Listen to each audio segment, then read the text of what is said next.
রোজের মতোই হাজির হলাম। আজকে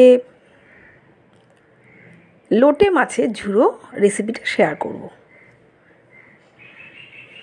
লোটে মাছের ঝুড়ো একদম শুকনো ঝরঝরে হয় আর খেতে খুব টেস্টি। লোটে মাছ গোটাও কষা করে রান্না করা যায়, আবার লোটে মাছের ঝুড়ো হয় একদম ঝুরঝুরে, মাছটা পুরো ঝরঝরে ভেজে নিয়ে করতে হয়। আবার লোটে মাছের ফ্রাই হয় একদম ফিশ ফ্রাই যেমন হয় আর কি, লোটে মাছের ফ্রাই হয়, সেটাও খেতে খুব সুন্দর হয়। আর আজকে আমি লোটে মাছের ঝুড়ো রেসিপিটা শেয়ার করলাম, কারণ গরমের মধ্যে পাতলা ডাল তো হবেই, টক ডাল আম দিয়ে, তার সাথে এই লোটে মাছের ঝুড়ো করে ফেলবে, দুর্দান্ত স্বাদের। অনেকে খান, অনেকে খান না। প্রথমে এই মাছগুলো হচ্ছে গিয়ে প্রচণ্ড নরম আর কি, খুব ভালো মতো জলে আগে ওগুলো ধুয়ে নিয়েছি। ধুয়ে নেওয়ার পর একপাশে রেখেছি, ওটাকে একটু নুন মাখিয়ে রাখলে না জলটা ঝরে যায়। মাছের গা থেকে প্রচুর জল ঝরে, একটু জলজ মতো তো ওটা, গায়ে প্রচুর জল ঝরে এগুলো। আর এদিকে একটা মশলা করে নিয়েছি, 2টো টমেটো, 1 ইঞ্চির আদা সামান্য নিয়েছি আমি এখানে, আর 4 থেকে 5 কোয়া রসুন নিয়েছি, 2টো পেঁয়াজ নিয়েছি। এটা গ্রাইন্ডারে পেস্ট করে নিয়েছি। আর এদিকে ধনে গুঁড়ো, জিরে গুঁড়ো, হলুদ, লঙ্কা গুঁড়ো আর কি, ধনে পাতা আর কাঁচা লঙ্কা, এই যে মশলাগুলো আমি পিষে নিয়েছি এগুলো দেখালাম আর কি।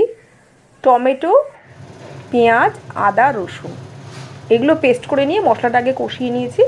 তারপর এর মধ্যে 1 চামচ জিরে গুঁড়ো, 1 চামচ হলুদ গুঁড়ো, 1.5 চামচ লঙ্কা গুঁড়ো, নুন হলুদ স্বাদ মতো যেমন, সব কিছু দিয়ে কষিয়েছি। আমি টমেটো পেস্ট করেও দিয়েছি, টমেটো আবার কুচিয়েও দিয়েছি, সেটা একটু শেষের দিকে।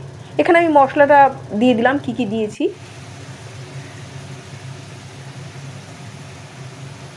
আর এখানে মশলা দিয়ে কষিয়ে কিছুটা জল থাকতে আমি একটা ছোটো টমেটো কুচিয়ে দিয়ে দিয়েছি, মানে বাটাও দিয়েছি আবার, কেননা লোটে মাছে না টমেটো, ধনেপাতা, কাঁচা লঙ্কা দিলে পুরোপুরি সম্পূর্ণ। আর শেষে অবশ্যই ধনেপাতা। অনেকে এর মধ্যে লেবু পাতাও দেন কুচিয়ে, না লেবু, 2-1টা লেবু পাতা নিয়ে কুচিয়ে, লেবুর একটা গন্ধ পাওয়া যায় পুরো মাছের গায়েতে, একটু জলজ মতো, এর মধ্যে একটু জলজ একটা গন্ধ থাকে, লেবু পাতা দিলে পুরো গন্ধটা কেটে যায়। আর নুনে একটু ডুবিয়ে রাখলে না মাছের গা থেকে প্রচুর জল ঝরে যায়। তাহলে মোটামুটি আমি এখানে সব মশলা দিয়ে কষিয়ে নিয়েছি। ঝুড়ো মানে একদম ঝুরঝুরে, গোটা কোনো পিস থাকবেই না। আর লোটে মাছের মধ্যে যে কাঁটাগুলো থাকে সেটা অবশ্যই আলগা করে বেছে, চামচ দিয়ে বেছে ফেলে দিতে হবে, তবে কাঁটাগুলো খাওয়ার সময় আর পড়বে না। আমার আলাদা একটা ভিডিও আছে আগে, তার মধ্যে কাটা বাছাটা কিন্তু আমি আলাদা করে দেখিয়েছি, দেখে নিতে পারেন।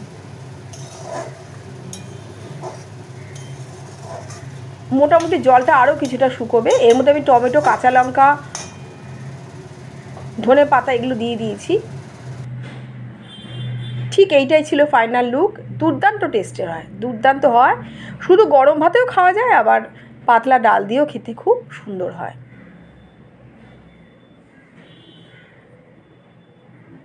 এইটাই ছিল ফাইনাল লুক। আমি তন্দ্রা রোজের মতোই হাজির হলাম। আজকে লোটে মাছের ঝুড়ো রেসিপিটা দেখালাম। এটা অবশ্যই বাড়িতে একবার করবেন, করে খেয়ে দেখবেন কেমন। অনেকেই পারেন, আবার অনেকে যেমনভাবে করেন, আমি যেভাবে করেছি সেটাই শেয়ার করলাম। পরের ভ্লগে আবার দেখা হবে।